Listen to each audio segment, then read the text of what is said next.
Hi, this is Dan from Magic Pachinko Restorations with another video, short video of a vintage pachinko machine that I just recently restored. If you enjoy watching these videos, please click on the subscribe bar down below. And if you haven't been to magicpachinkorestorations.com, I would certainly suggest you go there and check it out. It shows the way I do the restorations, what I've got available, a lot of tips and ideas, instructional videos, so on and so forth. So please visit. So this is a customer's machine. This is one that I had in stock that a customer picked out from the website. So this one has already been sold. This is a 1975 Nishijin Model B.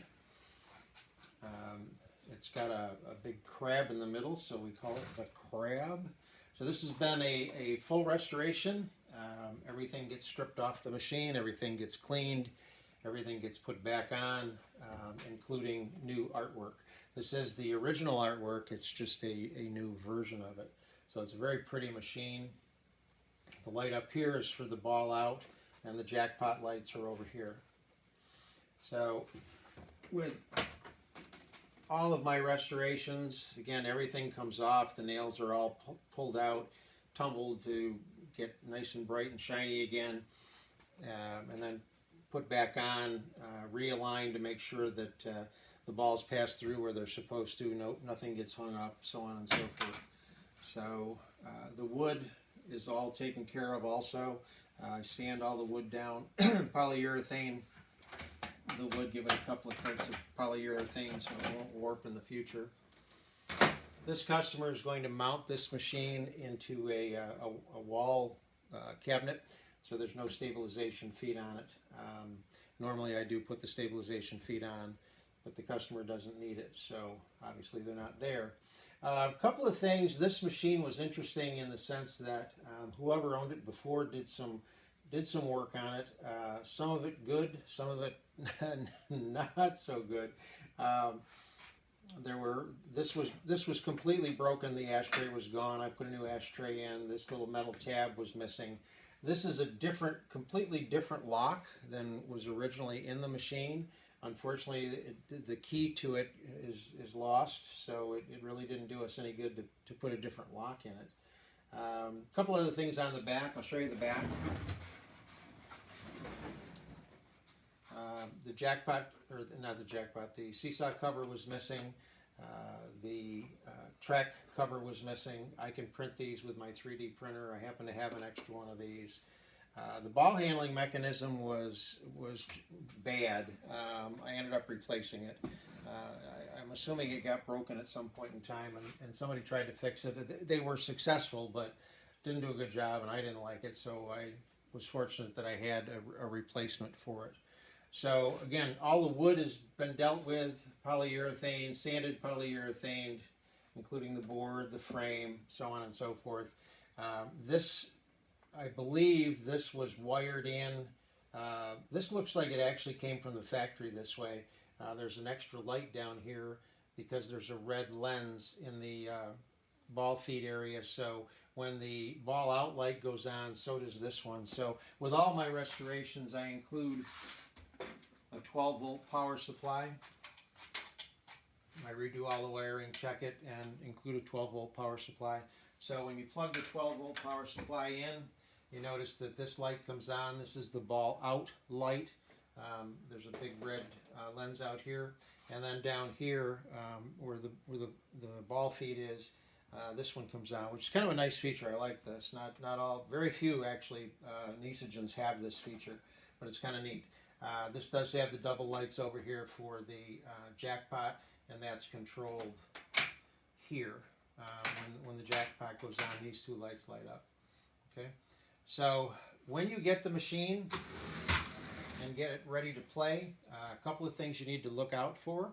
One is you need to make sure that the ball dump mechanism is closed, and you do that by pressing over on this.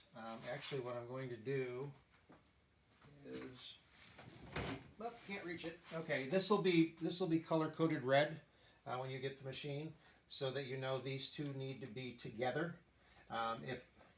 If this is open, then the balls will exit out the chute. This is a maintenance thing. So press over like that. Make sure that this is locked and engaged. The second thing you want to do is make sure that your seesaw is in the correct position. The seesaw is actually the white piece of plastic that's in there. It sits on an angle right now like this, which is the proper position. You don't want it this way.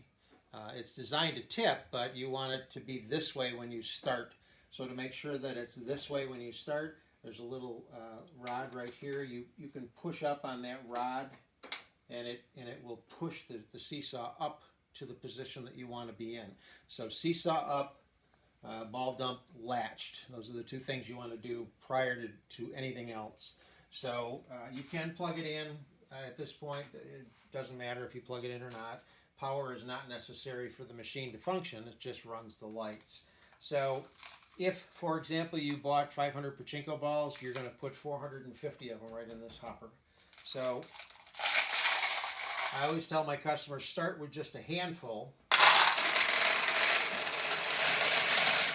And what you should see is they should leave the hopper, run down here, go into the turnaround, go back the other way, and go into the jackpot chamber. The reason I say do a handful is that if you do forget to latch this, only a handful are going to drop out.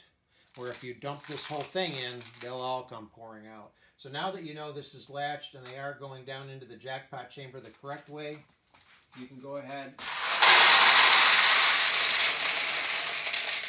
and put most all of the balls in. And if you notice now, the lights have gone off. When the pachinko balls weigh this white plastic down, this lifts up off this switch. If it's the other way, it would make contact and turn the lights on. So it's all set, it's all ready to go. So let's turn it around. We'll show you the machine in play. I'm including this. This is going to sit right here. It'll catch balls that exit here. These are the losing balls. And it will catch a single ball that comes out here. That's a winning ball. Okay? So let me hang on to a few balls here.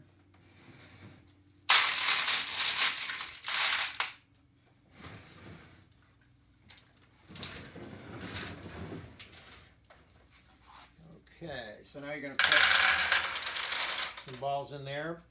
When you set up the machine for the first time that you attempt to launch a ball, nothing will happen. It does take one actuation of the launch lever to actually get a ball inside the machine. So that doesn't do anything, but this time it will launch a ball. And that's a loser. So if you notice right now, this tulip is open. It's a much larger target to hit. It's easier to put a ball in there when the tulip is open. These tulips are closed. A little tougher to get the balls into those tulips, but you can put a ball in up here, a couple of different places on the crab, and so on. So, and these are called pay pockets. That will also actuate. So let's see if we can get a win here.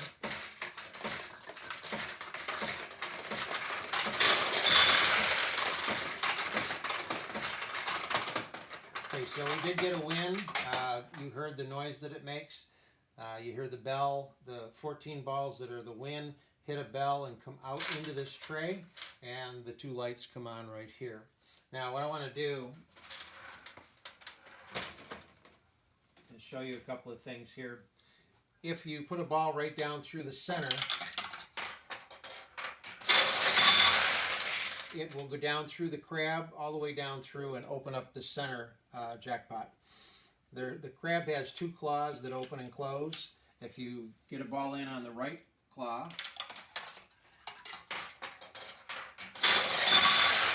you get a win, and it also opens up the right tulip. If you put it in on the left claw,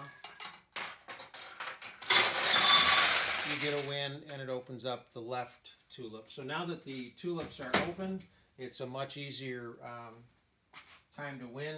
So we'll close the video. If you ever have any questions, please contact me. Hope that you enjoy this machine for many years to come, and we'll close with a little pachinko action here.